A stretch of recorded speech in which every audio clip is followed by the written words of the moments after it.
চলো চলো ঢাকায় চলো। 13 তারিখ ঢাকা লকডাউন কর্মসূচি ঘোষণা করেছেন আমাদের জননেত্রী, মাননীয় প্রধানমন্ত্রী জননেত্রী শেখ হাসিনা। ওনার ডাকেই 13 তারিখ লকডাউন কর্মসূচি পালন করা হবে সমগ্র ঢাকা শহরে। এর আগে 10, 11, 12 এই 3 দিন বিভিন্ন জেলা, উপজেলা, থানায় চলবে বিক্ষোভ মিছিল।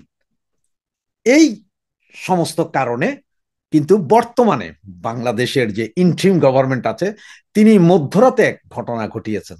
তা একটু আগে আপনাদের বলেনি। সে মধ্যরাতে ঘটনাটি কি জানেন? যে 15টা জেলার যে ডিসি আছেন, জেলা প্রশাসক, তাদেরকে বদলি করা হয়েছে। তার মানে আগে যারা ধরেন নোয়াখালীতে যে ছিল তাকে পাঠানো হয়েছে ধরেন আপনার কিশোরগঞ্জ, কিশোরগঞ্জকে নোয়াখালী, এইভাবে। কিন্তু আপনার বিভিন্ন পত্রিকা বা বিভিন্ন জায়গায় দেখবেন যে আরে এটা নতুন নিয়োগ না, নতুন নিয়োগ না, এগুলো পুরাতন বোতলে নতুন মদ ঢালার মতোই অবস্থা, বা নতুন বোতলে পুরানো মদ ঢালার মতো অবস্থা। আর এই সমস্ত ডিসি কারা জানেন? যারা 2001 থেকে 2007 পর্যন্ত যারা নিয়োগ পেয়েছিলেন, বা গত 15 বছরে বিশেষ দিয়ে যেসব নিয়োগ পেয়েছিলেন, তাদের মধ্যে যারা চরম জামাতপন্থী, চরম বিএনপি পন্থী, তাদেরকে আনা হয়েছে এই 15টা জায়গায়। এবং এই 15টা জেলা কোন জায়গায় জানেন? সব ঢাকা শহরের আশপাশে। তার মানে ঢাকা শহর থেকে জাস্ট ঢাকা শহরের ভেতরে ঢুকার জন্য 2 থেকে 3 ঘন্টা সময় পেলে যেখানে ঢাকা শহরে লোক ঢুকে যেতে পারবে, সেই সব জেলাগুলোতে ওনারা এই নতুন করে জেলা প্রশাসক বিভিন্ন জেলা থেকে এনে এইসব জায়গায় বসিয়েছেন। টোটালি জামাত এবং বিএনপি পন্থী এদেরকে বসিয়েছেন। কারণ এরা বসলে এরা পুলিশকে ঠিকভাবে কাজে লাগাইতে পারবে, যাতে পাবলিক কোনো অবস্থাতেই ইয়েতে না যাইতে পারে, ঢাকার দিকে না যাইতে পারে, এটা দেখাশোনা করার জন্য। এবং আপনি জানেন যে ঢাকা শহরের 50টা থানায় পুলিশকে রেড অ্যালার্ট জারি করেছে। সেটাও বিভিন্ন পত্রিকাতে এসেছে, সেগুলো আপনারা দেখেছেন অলরেডি। সারা দিনই এগুলো ঘুরোঘুরি করেছে। এবং পুলিশকে এমন ভাবে তৈরি করা হয়েছে, মানে একটা জঙ্গি দশা। 7,000 পুলিশটা কি, তবে সমস্ত পুলিশকে খুব ভারী পোশাক দেওয়া হয়েছে, জামা, জুতা, প্যান্ট, শার্ট তো আছে, সাথে ওই যে হেলমেট টেলমেট, আরো কি কি। তার মানে যে এইসব পুলিশ সর্বোচ্চ আপনার 5 থেকে 7 মিটার পর্যন্ত ফ্রিকোয়েন্টলি দৌড়াইতে পারবে, এরপর আর দৌড়াইতে পারবে না। সুতরাং ওরা যে দৌড়ানে দিলে আপনারা ভাইগা যেতে হবে তার কোনো কারণ নাই। একটু খামখিচা দাঁড়াইলেই দেখবেন যে ওরাই ব্যাক ফুটে যাবে। কারণ হচ্ছে যে এই পোশাক পইরা 20-22 কেজি ওজন এক্সট্রা নিয়ে দৌড়াইতে পারবে না। এখন আসে আমাদের সেই ঢাকা লকডাউন কর্মসূচিটা। এই ঢাকা লকডাউন কর্মসূচির জন্য যা হবে, সেটাতে কোন থানায় কোন পুলিশ, কোথায় কোন পুলিশ, এগুলো সব কিন্তু আপনারা ফেসবুকের মাধ্যমে পেয়ে যাবেন। কোথায় কতজন আছে একদম সব ক্লিয়ার। এগুলো ফেসবুক অলরেডি সবাই পোস্ট করেছে, আমি নিজেও ব্যক্তিগতভাবে পোস্ট করছি, আপনারা দেখে নিতে পারেন। তো ঢাকা কর্মসূচি, আমাদের যে কর্মসূচি, সেটা হচ্ছে যে মূলত শান্তিপূর্ণ কর্মসূচি। দেন আমরা একদম শান্তিপূর্ণ কর্মসূচি করব, আমাদের এখানে কোনো ভেজাল নাই। কিন্তু যদি কেউ আমাদের ভেজাল করতে আসে, মব করতে আসে, তাহলে কিন্তু বাবারা চুপ থাকা যাবে না। ঠিক সেম ভাবে আমি পুলিশ প্রশাসনকে বলবো, দেখেন আপনারা আইন মেনে চলেন। আমরা ঝামেলা করতে যাচ্ছি না, আপনারাও ঝামেলা করেন না। তবে আপনারাও যদি ঝামেলা করতে যান, সেই ক্ষেত্রে কিন্তু আমরা আমাদের খেলা দেখাইতে এক বিন্দু দেরি করব না। আর আমার ভাই, বন্ধু, বোন যারা আছেন, যারা ঢাকা শহরে যেতে চান 13 তারিখ উপলক্ষে, তাদের জন্য আমার একটাই পরামর্শ, যে যান, কোনো সমস্যা নাই, আপনারা যান। তবে আপনাদের ফোন, যে ফোন, এটা বাটন ফোন ব্যবহার করেন। আপনার অ্যান্ড্রয়েড ফোন নয়, বাটন ফোন ব্যবহার করেন, যেখানে আপনার ফেসবুক নাই, কিচ্ছু নাই, ব্যবহার করেন। ঢাকা শহরে আত্মীয় স্বজন আছে, ফেসবুক ওখানে যেয়ে খুলতে পারবেন, ওখানে আত্মীয় স্বজন থেকে ওদের ইয়ে থেকে খুলতে পারবেন, যান। তবে হোটেলে থাকার ক্ষেত্রে, আবাসিক হোটেলগুলো থাকার ক্ষেত্রে একটু কেয়ারফুল। কারণ হচ্ছে আবাসিক হোটেলগুলোতেই সবচেয়ে বেশি নজর দিবে, আগামীকাল থেকে পুলিশ সবচেয়ে বেশি নজর দিবে আবাসিক হোটেলে। কারণ দেখেন, ইন্টিম সরকারের একটা প্রবলেম হয়ে দাঁড়িয়েছে, যদি আওয়ামী লীগকে চরম বাধা দেয়, সেটা ইন্টারন্যাশনাল এটা নিউজ হয়ে যাবে, যে হ্যাঁ এরা শান্তিপূর্ণ মিছিল মিটিং করতে দিচ্ছে, এটা ইন্টারন্যাশনাল নিউজ। ইন্টারন্যাশনালি তখন আরো বেশি চাপ প্রয়োগ করবে এই সরকারকে, যে আওয়ামী লীগকে রাজনীতি করতে দিতে বাধ্য। আবার না দিলেও তাদের দুর্বলতা প্রকাশ পাবে, কারণ তারা যেই জোর নিয়ে ক্ষমতায়, সেই দুর্বলতা। সুতরাং উভয় দিকেই তাদের বিপদ। সুতরাং আমরা টেকনিক্যালি, হাইলি টেকনিক্যালি আমাদের চলতে হবে। আপনার একটা জিনিস, আপনারা যারা ধরেন এই 2001, 2006 বা 91, 96 বা 90-এর গণ আন্দোলন দেখেছিলেন, তারা সবাই জানেন যে এইসব বড় বড় এই অবরোধ সমাবেশে কিভাবে কি টেকনিক ইউজ করে। আর যারা জানেন না, যারা এগুলো দেখেননি, আমাদের ছোট ভাইয়েরা, জেনজি প্রজন্ম যারা, তারা 2024-এর আগস্ট, জুলাই আগস্টের কাহিনী দেখেছেন। ওই সময় পুলিশ এবং বাকি 50% আমরা ছিলাম একদিকে, আর এই জেনজি প্রজন্ম বা আপনার জঙ্গিরা ছিল অন্যদিকে। সুতরাং এবার ঠিক তার বিপরীত। এবার আমরা তাদের পজিশনে, তারা আমাদের পজিশনে।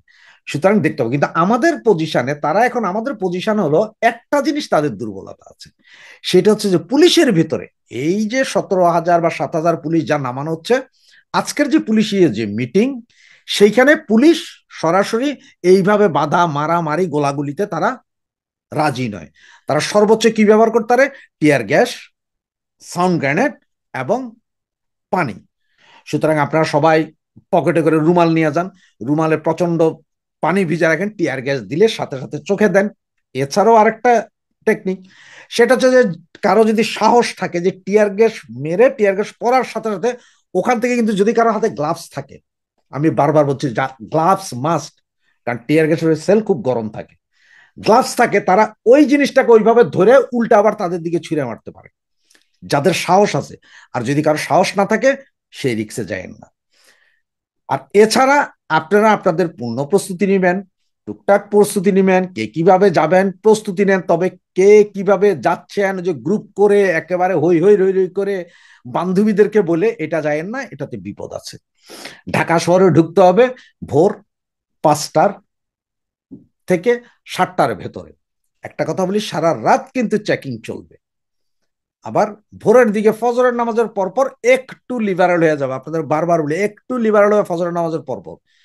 কারো যদি টিকিট করা থাকে আগে, ওই যে মর্নিং বাসে দুই চারজন বাসে উঠবেন, তো সব লুঙ্গি, সবাই আপনারা লুঙ্গি এবং শার্ট পরা যান, যাতে মনে হয় যেন আপনারা কাজে যাচ্ছেন। কোনো এসি বাস না, নর্মাল লোকাল বাস, একদম লোকাল বাস, যেটাতে গরমে ঘামায় যায়, এরকম বাসে একটা গামছা, একটা লুঙ্গি নিয়ে যান। ঠিক জায়গা মতন যায়, লুঙ্গি ব্যাগে আপনার পরে ফেলবেন কি প্যান্ট। এবং কেউ কেউ যদি পারেন, কিছু স্কুল কলেজের বেইস জোগাড় করে নেন, যেগুলো ঢাকার নীলক্ষেতে আছে, এগুলো জোগাড় করে নেন, এগুলো সব পরে যাবেন টোটাল স্টোন, মানে ওরা যা করছে ঠিক তার র্যাপিড এখন আপনাদের করতে হবে।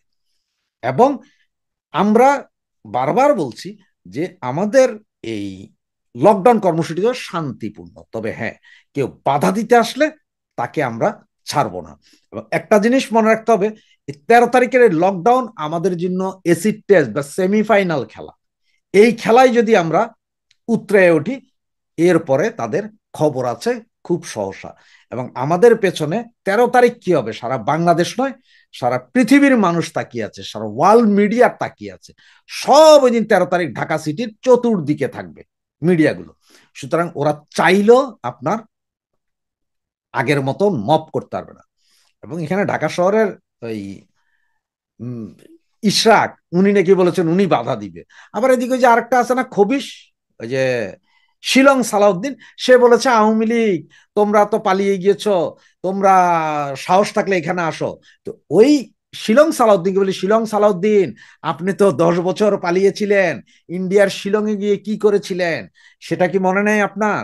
আপনার এত সাহস এখন, আপনি এখন তখন পালিয়েছিলেন কেন? আপনি থাকতে পারেন নাই?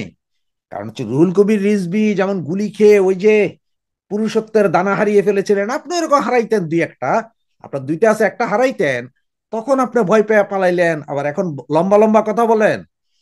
আমরা গত 1.5 বছরে যত মিছিল মিটিং করেছি, আপনারা তার 17 বছরে এরকম 17টাও করতে পারেননি। সুতরাং শিলং সালাউদ্দিন ভাই, আপনি আমার চিটং এর মানুষ তো, একটু ভালো হয়ে যান, নিজের কথা চিন্তা করেন। আর আমার ভাই বোন, আপনাদের বলি একটা কথা, যে আমাদের চট্টগ্রামে একজন জনপ্রিয় মেয়র ছিলেন, নাম ছিলেন এভিএম মহিউদ্দিন চৌধুরী। তো ওনার সামনে একদিন যখন আমরা সবাই বসছি, তখন ছেলেপেলেরা মিছিল করতেছে, মহিউদ্দিন ভাই এগিয়ে চলো, আমরা আছি তোমার পিছে। তখন মহিউদ্দিন চৌধুরী উঠা চিটাঙ্গার ভাষায় গালি দিয়ে, সুদানির ফুয়া, কি আর মহিউদ্দিন ভাই এগিয়ে চলো, আমরা আছি তোমার পিছে, সুদানির ফকল তোরা সামনে থাকবি, আই আনা তাইকুম পিছে। তার মানে উনি গালি দিয়ে বললেন যে পাঁচ তোমরা আমার পিছে কেন? তোমরা আমার সামনে থাকো, আমি তোমাদের পিছে থাকবো। নেতা না আমি? কিসের আমি আগাই যাব আর তোমরা পিছে থাকবো? নাকি তোমরা আগাই যাও, আমি পিছে থাকি। পরে পোলাবেন কাছে, তাহলে মহিউদ্দিন ভাই মিছিলের লোক, যে মহিউদ্দিন ভাই এগিয়ে চলো, আমরা আছি তোমার সাথে। তোদের সাথে কেন? সাথে কি ক্যাটা ফুটছে আমার? উনি চিটাঙ্গের ভাষায় বলছেন, সাথে কি ক্যাডা ফুটতে না আলাপ আলাপ। এই ছিলেন মহিউদ্দিন চৌধুরী। খুবই অমায়িক একজন লোক ছিলেন, আবার মেজাজ গরমে তেমন ছিলেন, কিন্তু একজন নেতা ছিলেন। ডাক দিলে লাখো লোক পাওয়া যেত। তার মতন নেতাই এখন আমাদের দরকার, এবং আপনাদের মধ্য থেকে ওনার মতন নেতাই বেরিয়ে আসবে। সুতরাং আপনার ঢাকা, চিটাং, রাজশাহী, খুলনা, বরিশাল, ফরিদপুর, যশোর, যে যেখানে আছে, আপনারা আস্তে আস্তে সামনে আগিয়ে আগান। আস্তে আস্তে সামনে আগান, র্যাপিড না যে কালকে ঢাকা শহর, না না না, আস্তে আস্তে আগান। এবং যে যেভাবে পারেন ঢুকতে থাকেন ঢাকা শহরে। এবং একটা কথা মনে রাখবেন, যে হোটেল গুলো থেকে একটু থাকবেন আপনারা, বিরত থাকবেন। যে হোটেলগুলো থেকে, ঢাকা সিটির ভিতরে হোটেলগুলো থেকে একটু নিরাপদে থাকবেন। একটু বাহিরে থাকেন, যেখান থেকে হয়তো আধা ঘন্টা বা 40 মিনিট হাঁটলেই আপনার ঢাকা সিটিতে পৌঁছা যায়। এরকম অনেক জায়গা আছে, ঢাকার আশপাশের জেলাগুলোতে অনেক জায়গা আছে, 30 থেকে 40 মিনিট হাঁটলেই চলে যাওয়া যায়। অথবা কোনো বাসে উঠলে বাসেও চলে যাওয়া যায়। এইসব জায়গায় আপনারা আস্তে আস্তে ঢুকে পড়েন। লুঙ্গি, গেঞ্জি, জিন্স প্যান্ট, পকেটের ভিতরে একটু মোটা জাতের বেল্ট, যাতে বেল্টের আগাটাকে আপনার হাতে রাখা যায়, এবং গোড়া যেখানে আপনার লাগানো যে বাকেল আছে সেইটা যাতে ওপেন থাকে। তার মানে মপ আসলে ওইটা দিয়েই মাই। 13 তারিখ দাঁড়াইয়েন না কোথাও। পুলিশ প্রশাসন ভাই, আবারও বলছি আপনাদের কাছে বিনীত অনুরোধ, আমাদের এই লকডাউন কর্মসূচিকে বাধা দিয়েন না। আপনারা সহযোগিতা করেন, আমাদের এই লকডাউন কর্মসূচি ভাঙচুরের জন্য না। যদি এখানে বাধা দেন, তাহলে আমরাও আর তাকাবো না। যে কোনো সময় যে কোনো কিছু ঘটে যেতে পারে। পুলিশে আস্থাহীন, আওয়ামী লীগের লকডাউন দমনে নামছে ইউনূসের নিজস্ব বাহিনী। এই প্রসঙ্গটা নিয়ে আপনাদের সামনে এই মুহূর্তে কথা বলবো। সত্যিকার অর্থে দিন যত ঘনিয়ে আসছে, আওয়ামী লীগের কর্মসূচি আসছে, দেশের পরিস্থিতি সত্যিকার অর্থে ঘোলাটে হয়ে উঠছে, এবং ইউনূস সরকার এক প্রকার পাগল প্রায় হয়ে উল্টা পাল্টা রিয়াক্ট করা শুরু করে দিয়েছে ইতিমধ্যে। যার দরুন পুলিশ, বাংলাদেশ পুলিশ, আমাদের যে সরকারের প্রধান আইন শৃঙ্খলা, সিভিল আইন শৃঙ্খলা রক্ষার প্রধান দায়িত্বপ্রাপ্ত যে ফোর্স পুলিশ, 2 লক্ষাধিক পুলিশ সদস্য, তাদের প্রতি আস্থা রাখতে পারছে না ডক্টর মোহাম্মদ ইউনূস সরকার। কারণটা হচ্ছে, পুলিশের মনোবল ভেঙে দিয়েছে গত বছর এই যে ইউনূসকে যারা ক্ষমতায় বসিয়েছে তারাই, তাদেরই সন্ত্রাসীরা পুলিশের উপর হামলা, থানায় হামলা, পুলিশ হত্যাকাণ্ডের সঙ্গে জড়িত। এরা মনেই করছে যে এই পুলিশ আমাদেরকে কি সুরক্ষা দেবে, আর সুরক্ষা দেবে না বলেই নিজস্ব মিলিশিয়া বাহিনী গঠন করেছে। এবং আসন্ন আওয়ামী লীগের যে লকডাউন কর্মসূচি আগামী 13 নভেম্বর দেওয়া হয়েছে, সেটি দমনে নিজস্ব বাহিনী নামানোর পরিকল্পনা ইতিমধ্যে চূড়ান্ত। আন্তর্জাতিক অপরাধ ট্রাইব্যুনালে বাংলাদেশের নির্বাসিত প্রধানমন্ত্রী শেখ হাসিনার বিরুদ্ধে রায় ঘোষণাকে কেন্দ্র করে আওয়ামী লীগের ডাকা 4 দিনের বিক্ষোভ কর্মসূচিতে সম্ভাব্য সহিংসতা মোকাবেলায় রাজধানী ঢাকায় প্রায় 7,000 পুলিশ সদস্য মোতায়েনের এক বিশেষ পরিকল্পনা গ্রহণ করা হয়েছে। 7,000 পুলিশ সদস্য, এটা বলতে এটা বোঝানো হচ্ছে ওই যে নিজস্ব বাহিনী, মিলিশিয়া বাহিনী, এদেরকে পুলিশের পোশাকে নামানো হবে। ভারতীয় গণমাধ্যম নর্থ ইস্ট নিউজের চন্দন নন্দী এমন তথ্য দিয়েছে। নর্থ ইস্ট নিউজের হাতে আসা বাংলাদেশ পুলিশের একটি বিশেষ নথি থেকে এই চাঞ্চল্যকর তথ্য জানা গেছে। যুব ও ক্রীড়া এবং স্থানীয় সরকার, পল্লী উন্নয়ন ও সমবায় উপদেষ্টা আসিফ মাহমুদ সজীব ভুইয়ার উদ্যোগে গঠিত 9,000 সদস্যের একটি ব্যক্তিগত মিলিশিয়া বাহিনী থেকে তরুণদের নিয়োগ দেওয়া হয়েছে। এই বাহিনীর সদস্যরা ইতিমধ্যে একটি মোবিলাইজেশন ড্রিল বা মহড়ায় অংশ নিয়েছে। আগামী 10 নভেম্বর থেকে শুরু হতে যাওয়া আওয়ামী লীগের 4 দিনের বিক্ষোভ কর্মসূচির আগেই তাদের মাঠে নামানো হচ্ছে। এখানে একটু বলে রাখা ভালো যে গত বছর জুলাই আগস্টে যে সহিংসতা কর্মকাণ্ড ঘটানো হয়েছিল, পুলিশ হত্যা করা হয়েছিল, এই হত্যাকারীদেরই এই বাহিনীতে নিয়োগ দেওয়া হয়েছে। এরা আবার নতুন নতুন হত্যার কাণ্ড ঘটাবে, পুলিশ হত্যা করবে, হত্যা করে সেই দায় চাপাবে আওয়ামী লীগ পুলিশকে মেরেছে। পুলিশের মনোবল উল্টো দিকে ঘুরিয়ে দেওয়ার জন্য মানুষ তো হত্যা করবেই, হত্যা পরিকল্পনা নিয়েই তো নেমেছে। নিরাপত্তা সূত্রের খবর, আসিফ মাহমুদ সজীব ভুইয়ার নির্দেশে গঠিত এই বাহিনীর কয়েকশো তরুণ সদস্যকে পুলিশের পোশাক পরানো হবে। তাদের অনেককে ইতিমধ্যে ঢাকা মেট্রোপলিটন পুলিশের স্ট্যান্ডার্ড ইউনিফর্ম সরবরাহ করা হয়েছে এবং তারা রাজধানীর বিভিন্ন কৌশলগত অবস্থান নিয়েও ফেলেছে ইতিমধ্যে। আওয়ামী লীগের আসন্ন কর্মসূচিকে কেন্দ্র করে বিশেষ নিরাপত্তা পরিকল্পনা নিয়েছে ডিএমপি। 7 নভেম্বর জারি করা 9 পৃষ্ঠার পুলিশ নথি অনুযায়ী এই বিশেষ নিরাপত্তা পরিকল্পনার আওতায় মোট 6,829 জন সদস্য মোতায়েন করা হবে, যাদের মধ্যে সশস্ত্র সদস্যরাও অন্তর্ভুক্ত। পুরো ঢাকাকে 9টি সেক্টরে বিভক্ত করে এই নিরাপত্তা বলয় তৈরি করা হয়েছে।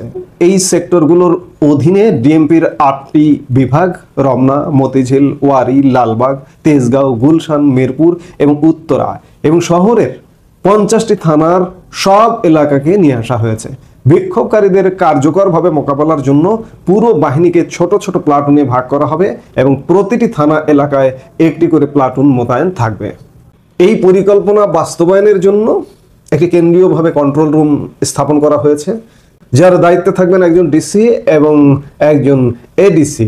এই কন্ট্রোল রুম থেকে পুলিশ ওয়্যারলেস সিস্টেমের মাধ্যমে মাঠ পর্যায়ে থাকা প্লাটুন কমান্ডারদের সরাসরি নির্দেশ দেবে। যে কোনো ধরনের বেআইনি কার্যকলাপ বা সহিংস ঘটনার খবর পাওয়া মাত্রই কন্ট্রোল রুম থেকে সংশ্লিষ্ট ডেপুটি কমিশনার, সহকারী কমিশনার এবং থানার ভারপ্রাপ্ত কর্মকর্তাদের জানানো হবে। কন্ট্রোল রুম থেকে প্রতি ঘন্টায় পরিস্থিতি সংক্রান্ত তথ্য সংগ্রহ করে পুলিশ সদর দপ্তরের ঊর্ধ্বতন কর্মকর্তাদের জানানো হবে। তবে অত্যন্ত গুরুত্বপূর্ণ তথ্য সরাসরি ডিএমপি কমিশনার, অতিরিক্ত কমিশনার এবং ক্রাইম ও অপারেশন ইউনিটের প্রধানদের কাছে পাঠানো হবে। এই বিক্ষোভ চলাকালীন 4 দিনে মোতায়েন থাকা সকল পুলিশ সদস্যকে দাঙ্গা মোকাবেলার পোশাক, রেইনকোট এবং পোর্টেবল ওয়্যারলেস রিসিভার দেওয়া হবে। নথিতে বলা হয়েছে দায়িত্বরত কর্মকর্তা ও সদস্যদের কাছে বিভিন্ন ধরনের আগ্নেয়াস্ত্র ও গোলাবারুদ থাকবে। এছাড়া সহিংসতায় কোনো সদস্য আহত হলে তাদের দ্রুত হাসপাতালে নেওয়ার জন্য পুলিশের যানবাহন প্রস্তুত রাখা হবে।